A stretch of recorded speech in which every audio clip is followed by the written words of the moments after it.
Hola, soy María. Bienvenidos al canal. Escríbanme desde qué ciudad nos ven. Empezamos. La manecilla del reloj de pared avanzó con un chasquido sordo, marcando un segundo que podría costarme todo. Miraba el formulario de transferencia, la suma con 5 ceros, y mi mano con la pluma temblaba tanto que la firma amenazaba con convertirse en un horrible manchón. Detrás del cajero, en el cristal pulido como un espejo, por un instante no vi mi rostro asustado, sino el rostro severo de mi abuela Inés, enmarcado por sus trenzas grises. Era como si me susurrara en silencio sus últimas palabras, dichas 20 años atrás. Palabras que yo casi había olvidado. Hasta hace apenas 3 meses, este banco era para mí solo un lugar al que iba a pagar cuentas o a retirar algo de efectivo para el mercado de agricultores. Mi vida transcurría según un horario perfeccionado por años de viudez. La mañana comenzaba con un café y una conversación con el retrato de Mateo, mi esposo, que estaba sobre la chimenea. Su sonrisa en la fotografía ya no me causaba un dolor agudo, solo una tristeza serena y luminosa. Habían pasado 5 años desde que su corazón se detuvo mientras dormía. 5 años en que la casa que construimos juntos, que siempre estuvo llena de risas y discusiones, me respondía con un silencio ensordecedor. Llenaba mis días con quehaceres. El jardín exigía un cuidado constante. Había que podar las rosas, arrancar la maleza, regar el césped. Cocinaba para 2 por pura costumbre. Comía la mitad y guardaba el resto en el refrigerador, donde la comida a menudo se echaba a perder. Una vez a la semana, mi hija, Isabela, venía de visita. Traía a mi nieto, Leo, y la casa revivía por unas horas. Pero luego se iban, y el silencio regresaba, volviéndose aún más denso e insoportable. La soledad a mi edad no es simplemente la falta de compañía. Es un frío que se te mete en los huesos y te hace dudar si realmente existes, cuando nadie te ve ni te oye durante horas, durante días. Fue en uno de esos martes silenciosos que, cediendo a la insistencia de Isabela, fui al centro comunitario a una charla sobre jardinería. No aprendí nada nuevo sobre las hortensias, pero fue allí, junto al puesto de limonada gratuita, donde lo conocí. Ricardo. Se me acercó con una sonrisa tan encantadora como si nos conociéramos de toda la vida. Era alto, con canas en las sienes que solo le daban un aire más distinguido y unos cálidos ojos cafés que me miraban con un interés genuino. Nos pusimos a hablar de rosas. Resultó que a él también le encantaban. Hablaba de ellas no como un aficionado, sino con conocimiento, usando los términos correctos, pero de una manera tan poética que yo escuchaba conteniendo la respiración. Me preguntó sobre mi jardín, sobre mi vida, y yo, sin darme cuenta, le conté más de lo que le había contado a nadie en los últimos años. Él escuchaba. No solo asentía, sino que realmente escuchaba, haciendo preguntas que demostraban que le importaba. Ese día volví a casa y, por primera vez en mucho tiempo, no le hablé a la fotografía de Mateo. En mi cocina, como un guardián silencioso, había una vieja caja de madera. Olía a canela, a vainilla y al paso del tiempo. Contenía las recetas de mi abuela Inés, escritas con su caligrafía en tarjetas amarillentas. A veces la abría solo para respirar ese aroma, para tocar un pedazo de mi pasado, de esa fuerza que siempre caracterizó a las mujeres de nuestra familia. Esa tarde también pasé la mano por ella, pero mis pensamientos ya estaban lejos. En mis oídos todavía resonaba la voz aterciopelada de Ricardo. Llamó al día siguiente, y luego otra vez. Nuestras conversaciones se convirtieron en un ritual diario. Él trajo de vuelta a mi vida algo que yo creía muerto junto con Mateo. La emoción, un ligero coqueteo, La sensación de ser una mujer deseada, interesante, viva, llenó el silencio. Y cuando habló de dinero por primera vez, sonó tan natural, tan lógico, que ninguna alarma se encendió en mi cabeza. Me contó que había trabajado toda su vida en la construcción y que ahora un antiguo socio suyo tenía una oportunidad única para comprar un terreno y desarrollar un proyecto. Una oportunidad de esas que solo se presentan una vez. Solo necesitaba una pequeña inversión para ser parte del negocio. Una inversión que duplicaría las ganancias en solo 6 meses. Dinero que nos aseguraría a ambos una vejez cómoda y sin preocupaciones. Nuestra vejez juntos. Y aquí estaba yo, en el banco. La suma que Mateo había ahorrado toda su vida, nuestro nido, nuestro seguro para los malos tiempos, estaba a punto de ser transferida a la cuenta de un hombre que apenas conocía. Un hombre con una sonrisa cautivadora y palabras hermosas. Las siguientes semanas pasaron como un sueño dulce y confuso. Ricardo era la encarnación de la atención y el cuidado. Cada mañana me despertaba con un mensaje de buenos días, y cada noche me dormía después de una larga conversación telefónica. Me enviaba flores sin motivo. Me traía mi croissant de almendras favorito de una panadería al otro lado de la ciudad, solo porque una vez mencioné que me gustaba. Parecía leer mis pensamientos, adivinar deseos que yo misma había olvidado. Paseábamos por el parque tomados de la mano, y yo me sentía de 18 otra vez. Me hablaba de su vida, de su difunta esposa, a la que había amado inmensamente, de cómo había construido casas con sus propias manos, creando hogares para otras familias. Su historia estaba llena de nobleza y una tristeza serena, lo que lo hacía aún más atractivo a mis ojos. No era solo un hombre encantador, era un hombre con un alma profunda, que había sufrido pérdidas, igual que yo. Éramos almas gemelas que se habían encontrado demasiado tarde como para perder el tiempo en dudas. Mi hija Isabela no pensaba lo mismo. Vino el sábado, como de costumbre. Ricardo estaba de visita. Tomábamos café en la terraza. Vi cómo Isabela lo miraba. No con curiosidad femenina, sino con la mirada fría y calculadora de un detective. «Mamá, ¿podemos hablar un momento?», me llamó cuando Ricardo fue al auto a buscar algo que supuestamente había olvidado. Nos quedamos en la cocina. El aroma del pastel de manzana que había horneado para su llegada de repente me pareció sofocante. «¿Quién es él?», preguntó Isabela sin rodeos. «Se llama Ricardo. Es un muy buen hombre», respondí, sintiendo cómo crecía la irritación dentro de mí. «¿De dónde es? ¿Dónde lo conociste?» «En el centro comunitario. ¿Qué más da?» «Importa mucho. Parece demasiado perfecto. Todos esos halagos, las flores. Los hombres de su edad no se comportan así a menos que quieran algo. Lo que pasa es que te da envidia que por fin sea feliz». Las palabras salieron antes de que pudiera pensarlas. Isabela retrocedió como si la hubiera golpeado. El dolor cruzó por sus ojos. «Mamá, solo estoy preocupada. Después de papá, estabas tan deprimida.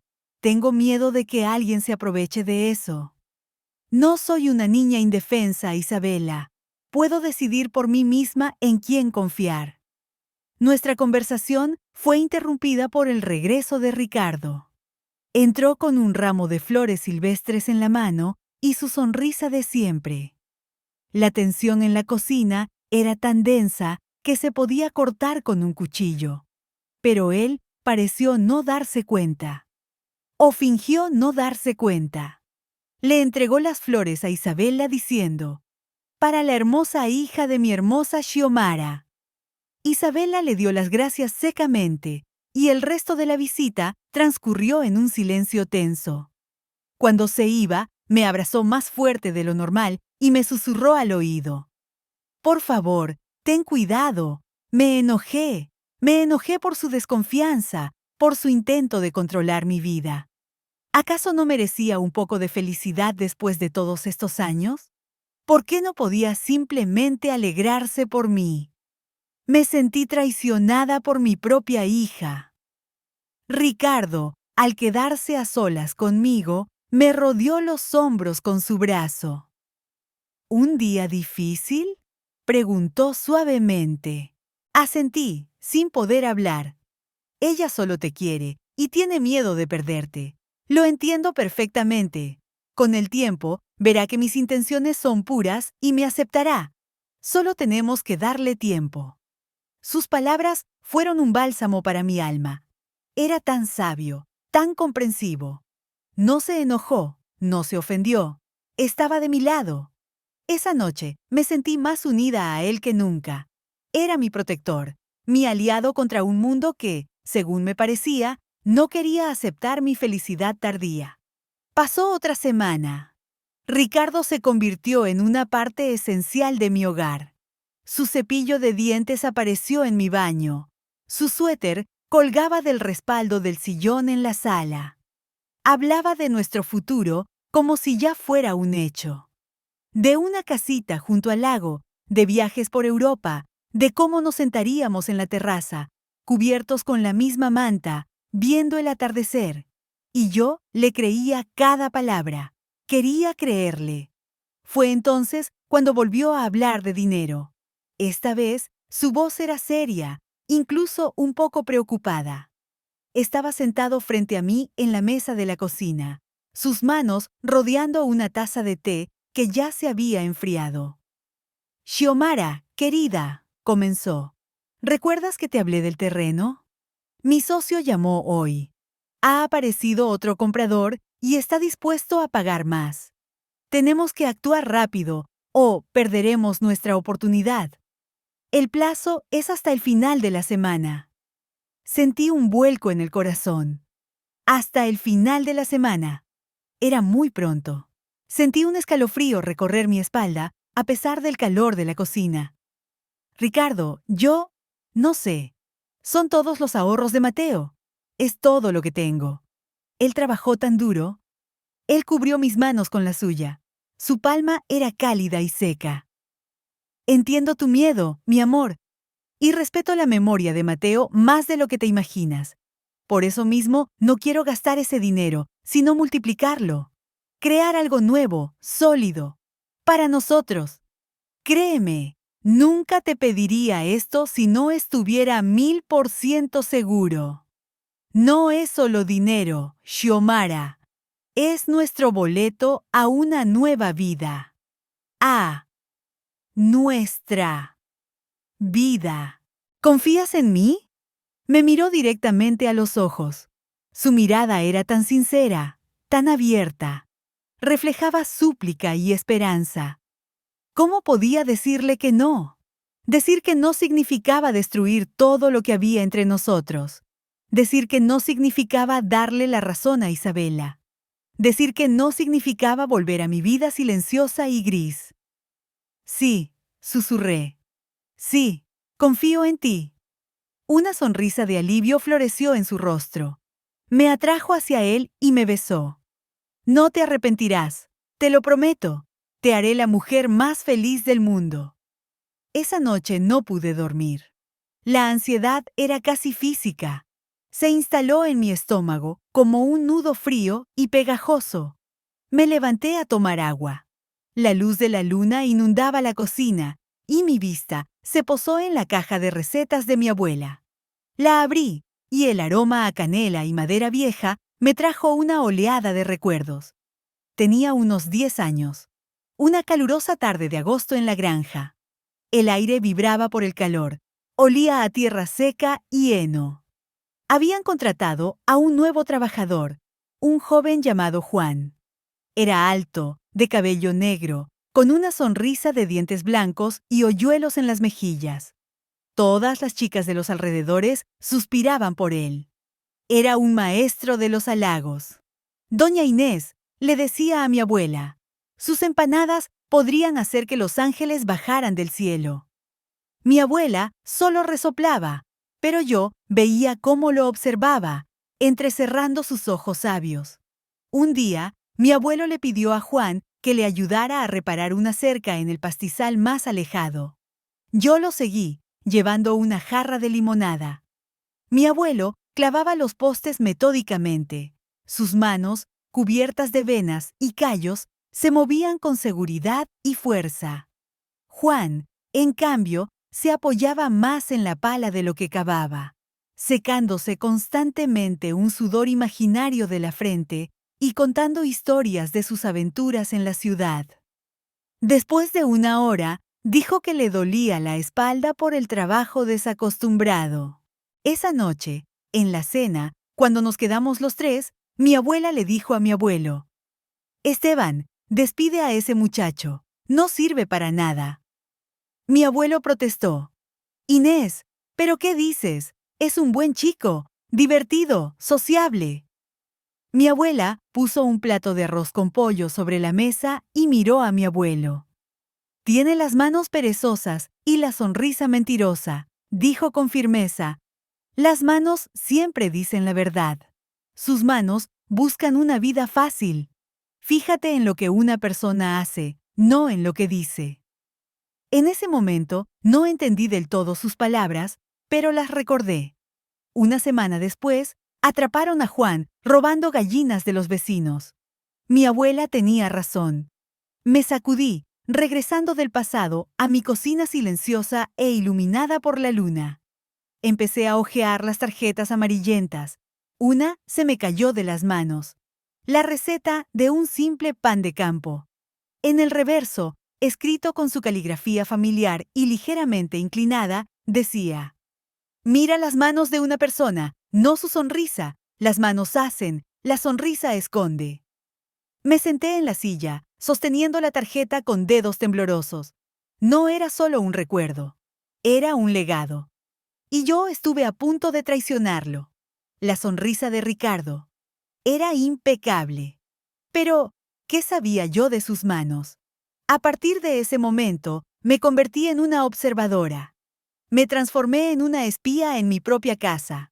Por la mañana, Ricardo, como siempre, nos preparó café. Observé cómo sus dedos largos y elegantes sostenían la taza de porcelana. No tenían ni una sola cicatriz, ni un solo callo. La piel era suave, las uñas perfectamente cortadas. Eran las manos de un hombre que nunca había sostenido nada más pesado que una pluma. ¿Trabajaste toda tu vida en la construcción?, pregunté, lo más casualmente que pude. «Sí, querida, desde muy joven», respondió, sin apartar la vista de su teléfono. «Debe ser un trabajo duro». Mateo a veces decía que lo más difícil de sus proyectos era tratar con los proveedores de madera, especialmente para las estructuras de carga. Caoba, roble. Podía hablar de eso durante horas. Lancé el anzuelo a propósito. Mateo era ingeniero eléctrico y no sabía de tipos de madera más que yo. Ricardo apartó la vista del teléfono por un segundo. «Oh, sí, la madera es toda una ciencia», dijo una frase genérica y volvió inmediatamente a su pantalla. Vacío. Por la tarde, le pedí ayuda con un estante en la despensa. Entró, lo miró por encima y dictaminó: «Llamaré a un técnico mañana». Recordé cómo Mateo, después de una jornada de 10 horas, podía pasarse hasta la medianoche arreglando un grifo que goteaba. Mi ansiedad crecía. Decidí ir más allá de la simple observación. Por la noche, mientras Ricardo se duchaba, me acerqué a su saco, que colgaba de una silla. El corazón me latía con fuerza. Me sentía como una ladrona. Metí la mano en el bolsillo y encontré su billetera. Con dedos temblorosos, la abrí. Una licencia de conducir. Nombre: Ricardo Vázquez. Una dirección en otro estado. Y una foto. En ella estaba junto a una mujer, sonriente, feliz. No era yo. Rápidamente, volví a poner la billetera en su sitio y me alejé de la silla justo cuando oí que el agua de la ducha se detenía. Ese hallazgo no me dejaba en paz, pero me obligaba a encontrarle explicaciones. Quizás una licencia vieja, una foto antigua. Me aferraba desesperadamente a la esperanza. Para distraerme, decidí actuar. Encendí la vieja computadora de Mateo en su estudio. Una habitación en la que no había entrado en meses. El polvo cubría la mesa con una fina capa. La computadora zumbaba, arrancando lentamente, como un anciano al que despiertan de su sueño. Nunca fui muy buena con la tecnología. Abrí el buscador y torpemente, con un solo dedo, escribí: Ricardo Empresa de Construcción. Nada. Ricardo Vázquez Construcción. Otra vez nada. Decenas de Ricardo Vázquez, pero ningún constructor retirado de nuestra zona.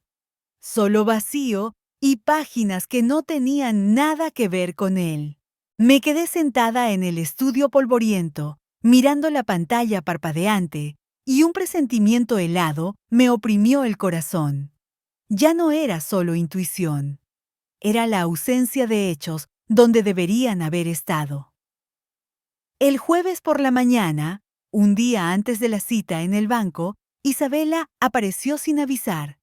Parecía no haber dormido en toda la noche. Tenía ojeras oscuras y sostenía una tableta en sus manos como si fuera un arma. Ricardo había salido a la ciudad para unos asuntos urgentes. «Mamá, tenemos que hablar», dijo con firmeza. Si es otra vez sobre Ricardo, empecé, cansada. Precisamente sobre él. No podía dormir, mamá. Me puse a buscar en internet. Me mostró la tableta. En la pantalla había un perfil de una red social. En la foto, un sonriente Ricardo abrazaba a la mujer de la billetera. El pie de foto decía: Ricardo y Marisa, 20º aniversario. Me dijo que su esposa había muerto. Susurré. No está muerta, mamá. Encontré su perfil. Mírala. Isabela abrió otra pestaña. La misma mujer me miraba, solo que mayor, junto a Ricardo y 2 hijos adultos. La foto era de la Navidad pasada. El estado decía: «Felizmente juntos desde hace 35 años». No puede ser. Claro que puede. Se llama Ricardo Vázquez. Es vendedor de autos de lujo, no un constructor retirado. Aquí está la página de la concesionaria. Miraba la pantalla y mi mundo se derrumbaba. Cada palabra suya, cada mirada tierna, era una mentira. ¿Por qué me muestras esto?, grité sin reconocer mi propia voz. ¿Quieres lastimarme? ¿Odias que sea feliz? ¡Mamá! ¡Despierta! Isabela se levantó de un salto, con los ojos llenos de lágrimas. ¡Qué felicidad! Es falsa. Papá nunca habría permitido que un hombre así se te acercara. Papá respetaba a la gente de acción, a la gente con manos honestas, ¿recuerdas? Y este es solo un actor. No te atrevas a hablar de tu padre. Golpeé la mesa con la palma de la mano. Tú no entiendes nada. Es una calumnia. Te lo inventaste todo porque no soportas que haya alguien más en mi vida, además de ti y de tu padre. Siempre has sido una egoísta.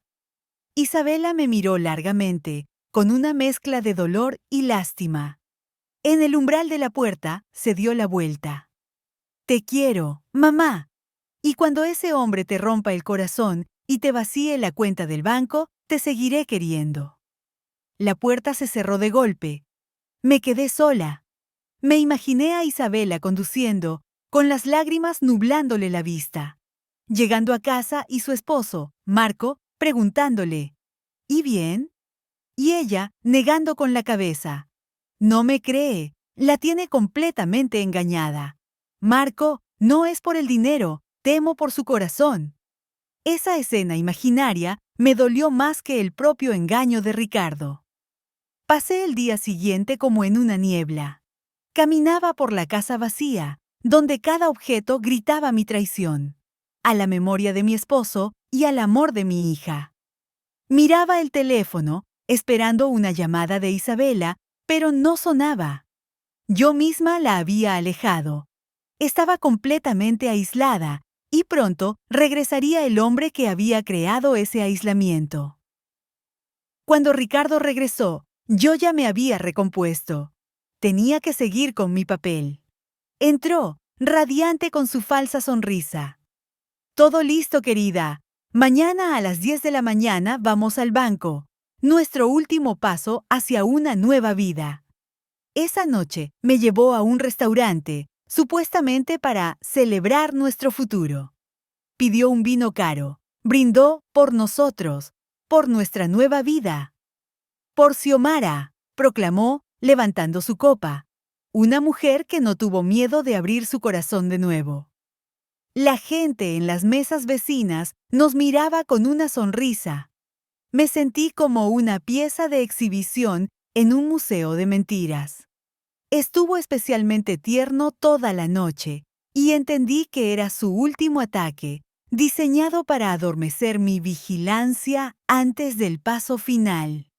Más tarde, sonó su teléfono. Miró la pantalla y dijo: «Es mi socio. Un segundo, querida». Salió a la terraza. Vi su silueta a través del cristal. Hablaba en voz baja, gesticulando. Supe que estaba hablando con Marisa. Regresó a los pocos minutos. «Todo en orden», dijo animadamente. El socio confirmó que la cuenta para la transferencia está lista. Nos están esperando. Fue entonces cuando decidí hacer una última prueba. «Ricardo», dije, «mañana por la mañana quiero trasplantar el viejo rosal que plantó Mateo. Quiero que me ayudes. Que lo hagamos juntos». Un atisbo de desconcierto cruzó su rostro por una fracción de segundo. Bajó la mirada hacia sus manos impecables. «Querida, es una idea maravillosa», comenzó con voz melosa.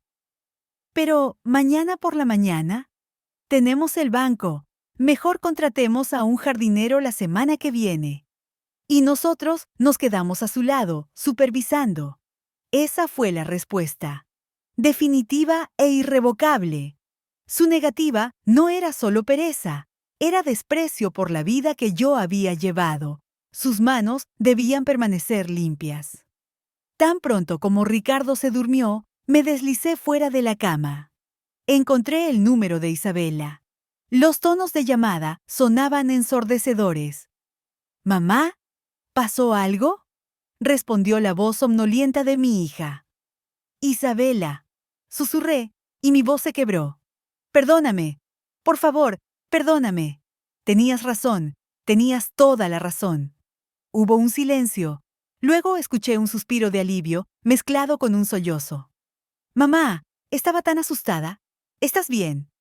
«Sí, pero mañana por la mañana me lleva al banco». «Voy para allá ahora mismo».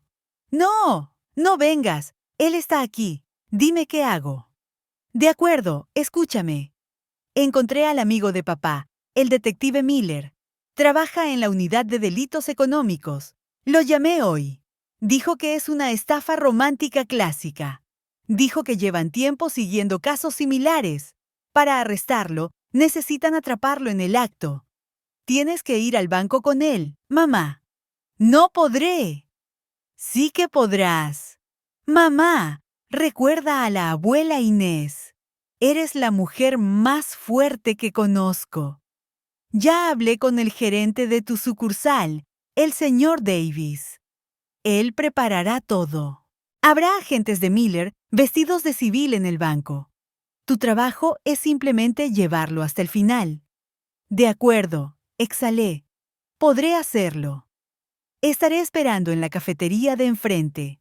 No estará sola». Hablamos media hora más. Isabela me contó cómo el detective Miller le describió el perfil psicológico de estos estafadores. Buscan viudas solitarias y adineradas, las rodean con una ilusión de afecto, las aíslan de su familia y luego atacan. Cada una de sus palabras era una descripción precisa de mis últimos meses. Saberlo fue amargo, pero también liberador. Yo no había sido tonta. Había sido la víctima de un depredador profesional, y ahora iba a ayudar a meterlo en una jaula. Por la mañana, mientras Ricardo se duchaba, salí al jardín. Apenas amanecía. El aire era fresco y puro. Me acerqué al viejo rosal de Mateo. Sus ramas estaban nudosas, pero ya le brotaban nuevos capullos. Pasé la mano por la corteza rugosa. Recordé el día que Mateo y yo lo plantamos. Reíamos, ensuciándonos de tierra como niños. Sus manos, fuertes, cubiertas de tierra y callos, me abrazaron entonces. Este jardín fue construido por sus manos.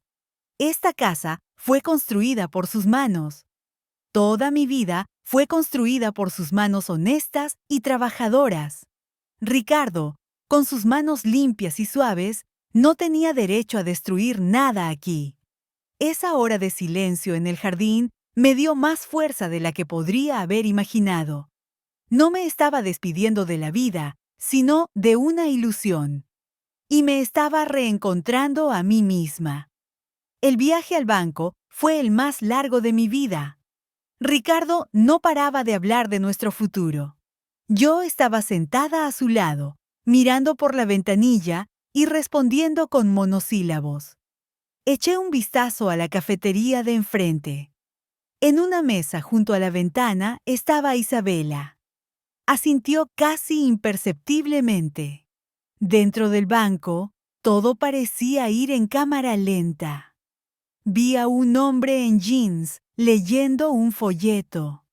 A una mujer con traje de negocios junto al cajero automático. Mis aliados. El señor Davis nos recibió con una sonrisa profesional, pero su apretón de manos fue un gesto de apoyo. Es una suma considerable, señora Ramírez, dijo en voz alta para que los demás oyeran. ¿Está segura de esta transacción? Absolutamente segura, dije con firmeza, mirando directamente a los ojos de Ricardo. Firmé los papeles. Mi mano no temblaba.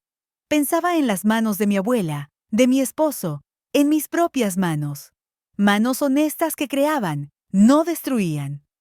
Todo en orden, dijo el señor Davis. La transferencia tardará unos minutos. El hombre del folleto se levantó. La mujer del traje se alejó del cajero. Se movieron lentamente en nuestra dirección. La obra estaba llegando a su fin. El señor Davis regresó a la mesa. Disculpen, ha surgido un pequeño problema. El departamento de seguridad necesita aclarar algunos detalles. La sonrisa desapareció del rostro de Ricardo. ¿Qué detalles? Eso es precisamente lo que queremos averiguar, dijo una voz tranquila a sus espaldas. El detective Miller. El rostro de Ricardo pasó del desconcierto a la ira y luego a la comprensión. Me miró. En sus ojos solo había una furia fría, de serpiente. ¡Fue ella!, gritó. Es un malentendido. Esta mujer no está bien de la cabeza. Pero ya lo estaban llevando hacia la salida. Y en ese momento, otra mujer mayor entró corriendo al banco, despeinada, con el rostro bañado en lágrimas. ¡Ladrón! ¡Estafador!, sollozaba. Me robaste todo. Todo lo que mi esposo me dejó. Me prometiste una casa junto al mar. Miré a esa mujer y mi corazón se encogió de dolor. Vi en ella mi propio reflejo, mi posible futuro. De repente, mi victoria me supo amarga. Más tarde, en la oficina del señor Davis, el detective Miller hablaba en voz baja conmigo e Isabela, que había venido corriendo. Xiomara no debe culparse. Estas personas son profesionales. Vázquez ha estafado al menos a 5 mujeres en 3 estados. Encuentran una vulnerabilidad y atacan justo ahí. Usted no fue tonta, fue fuerte. Pudo detenerse y pedir ayuda. Esa mujer en el vestíbulo, ella no pudo. Usted no solo se salvó a sí misma, usted lo detuvo. Sus palabras fueron importantes. Me quitaron el peso de la vergüenza que sentía sobre los hombros. Al día siguiente, salí al jardín. Me puse mis guantes gastados, tomé la pala y la clavé en la tierra junto al viejo rosal. El trabajo era duro, pero con cada terrón de tierra que sacaba, sentía que el dolor se iba y la fuerza regresaba. Comprendí que el último consejo de mi abuela no era solo una advertencia.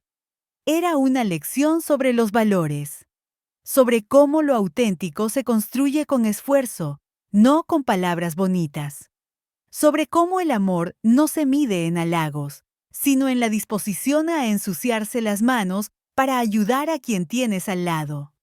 Después de trasplantar el rosal a un lugar nuevo y soleado, lo regué.